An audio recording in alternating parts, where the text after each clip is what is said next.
Another thing that we wanted to share is this.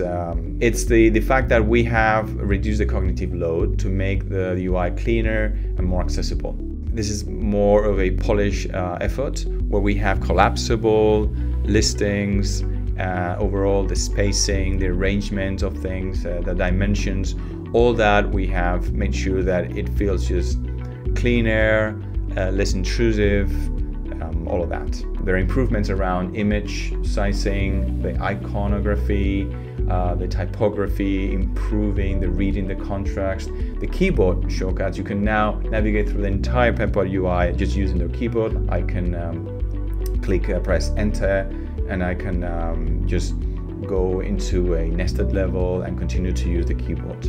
So this is just a small example of how we have rethought the whole UI. So it just feels, when compared to Penpot 1.18, just cleaner, smoother, less convoluted.